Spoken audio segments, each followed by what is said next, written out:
Alright, welcome back to the channel, guys. I hope you guys are having a great day.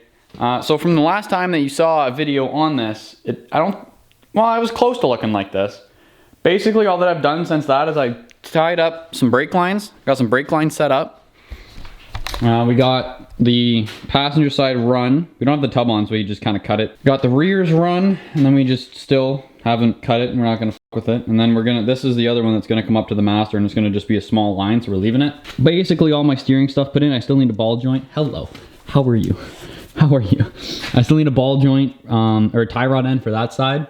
But what I'm gonna do now, because I have the 4-inch lift, and I'm not dropping my skid plate, I got to put this slip yoke kit that I got a long time ago that's in this box that's really heavy.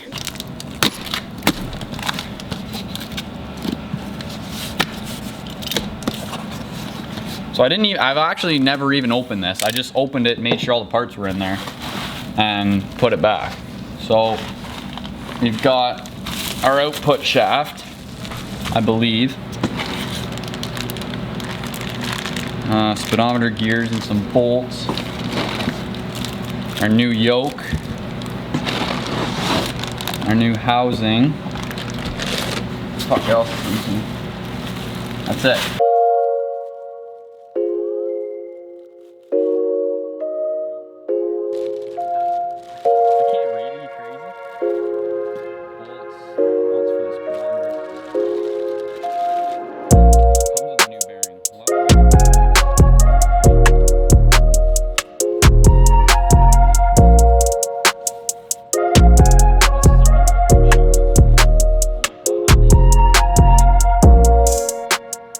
These are all of the parts we got. There's not many components. There's your shaft, your housing, your new yoke, and some snap rings and bolts. And then I think this is for your speedometer gear.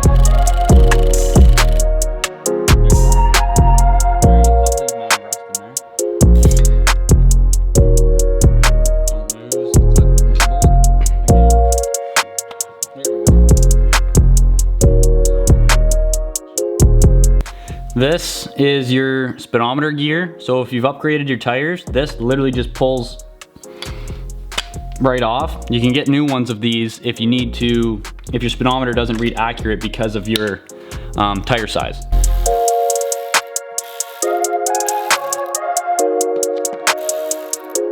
Yeah. So depending on what Jeep you guys have, you'll either have, I'm assuming, this snap ring here, or you have like a tail housing that bolts onto this tail housing. Either way, you have to take whatever it is off that is sealing this output shaft.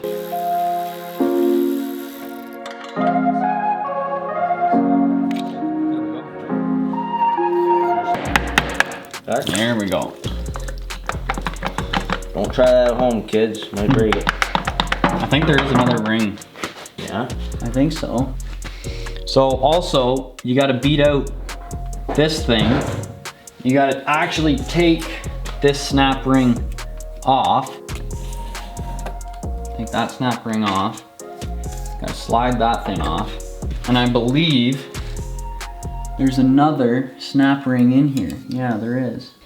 So it's a little difficult to see, but you can see the two eyes for that other snap ring. Gotta pull that one out as well.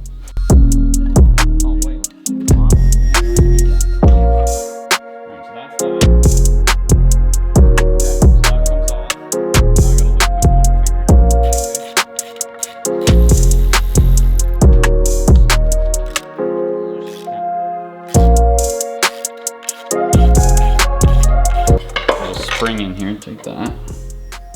Now this. So see how there's that little, see in there, you got to take that filter. See where it goes on the bottom there? Got to try and see how there's a tube that runs to it? Yeah. Got to get that out somehow. Well, we can pull this off. Yeah. So I've hung up a light, so hopefully you guys can see what I'm doing here. So the side of the new output shaft that has the threads will go where your slip yoke was originally. Now, as far as I know, you just replace everything verbatim. Same orientation that you had it, so you don't f*** it up. Now you have a snap ring here that you have to take off. Am I gonna even be able to do that?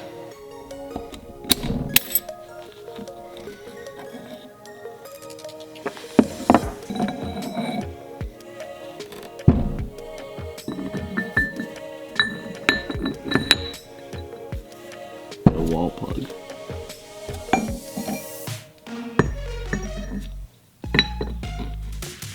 That's not how that sits. Nope. It came off like that. Should go on the other way, no? Nope. Just like that. Now you're getting somewhere. That's it. This is basically garbage now. Then you gotta put the snap ring back on. Or at least go down to the other side of the splines. There you are. Reassemble, regasket, and then once everything ends up going together, this little doodad slides over here to be your fucking speedometer gear. 'Cause that's what that is there.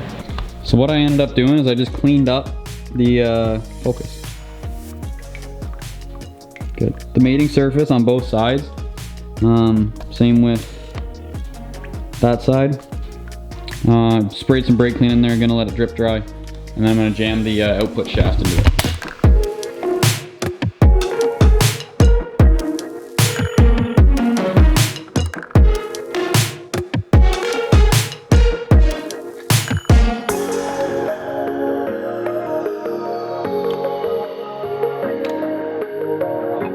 That went in beautiful. I'm gonna put some gasket maker around there, seal the thing up.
So if you guys are doing this, I would suggest changing your speedometer gear, because I'm assuming if you're running a slip yoke, you have bigger tires. I just don't care that I know my speedometer's 10 kilometers out, so it doesn't matter to me. I can read it enough, so I'm not gonna be replacing that. Maybe I will down the road if it becomes inexpensive enough, but not today.